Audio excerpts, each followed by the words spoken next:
నిజాయితీ కలిగిన శ్రీను. సువర్ణపురం అనే గ్రామంలో భూపతి అనే జమీందారుండేవాడు.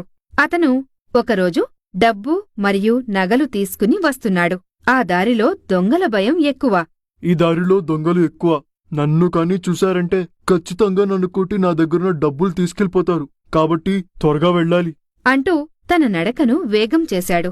అలా భయపడుతూ నడుస్తూ ఉండగా భూపతి అనుకున్నట్లుగానే ఒక దొంగల ముఠా అతన్ని అడ్డగించారు. రేయ్, మర్యాదగా నీ దగ్గరున్న డబ్బులిచ్చి బయలుదేరు. దొంగ దొంగ నన్ను రక్షించండి అంటూ కేకలు వేయటం మొదలుపెట్టాడు. ఆ కేకలు విన్నా అటుగా వెళుతున్న శ్రీను ఆ కేకలను విని ఆ వ్యక్తి దగ్గరకు వచ్చాడు. శ్రీనుని చూసిన దొంగలు శ్రీనుని బెదిరించారు. నువ్వు ఇక్కడి నుంచి వెళ్ళు, అతనితో పాటు నిన్ను కూడా కొట్టాల్సొస్తుంది. ఆపదలున్న వ్యక్తిని వదిలటం కరెక్ట్ కాదు అంటూ శ్రీను వాళ్లతో తలపడ్డాడు. శ్రీను బలవంతుడు కావటంతో దొంగలు తట్టుకోలేక అక్కడ్నుంచి పారిపోయారు. భూపతి ఎంతో సంతోషించాడు. నాయనా, నువ్వెవరివో నాకు తెలీదు, కాని నాకు చాలా పెద్ద సాయం చేశావు. నీకేం కావాలో అడుగు. అయ్యా, నాకేమొద్దు. మీ దగ్గర ఏదైనా పనుంటే ఇప్పించండి. అలాగే, నాతో రా అని శ్రీనుని తనతో పాటు తీసుకువెళ్లి పనిప్పిస్తాడు. దాంతో శ్రీను ఎంతో సంతోషిస్తాడు. నువ్వు పగలంతా పనిచేసుకుని ఇక్కడే ఉండు. అయ్యా, మీరు చెప్పినట్టే నేను పనిచేస్తాను. కానీ నేనిక్కడుండలేను. నాకొక గుడిసిప్పిచ్చరా అని అడగటంతో భూపతి ఒప్పుకున్నాడు.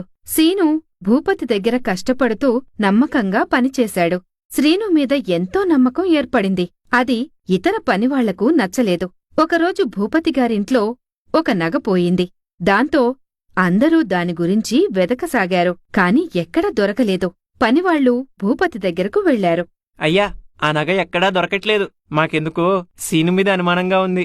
ఎందుకంటే అతనిక్కడ ఉండట్లేదు కదా అని చెప్పటంతో సీను మీద ఎంతో నమ్మకం ఉన్నప్పటికీ వీళ్ల బలవంతం మీద భూపతి సీను గుడిసె వద్దకు వెళ్లాడు. అక్కడ పనివాళ్లందరూ గుడిసె మొత్తం వెతికారు. కాని ఎక్కడా ఆ నగ కనిపించలేదు. దాంతో భూపతికి సీను మీద ఇంకా నమ్మకం పెరిగింది. కాని మిగతా పనివాళ్లకి తన నిజాయితీ చూపించాలని శ్రీనుని ఈ విధంగా అడిగాడు. సీను, ఎందుకు నువ్వు మా ఇంట్లో ఉండకుండా ఈ గుడిసెలో ఉంటున్నావు?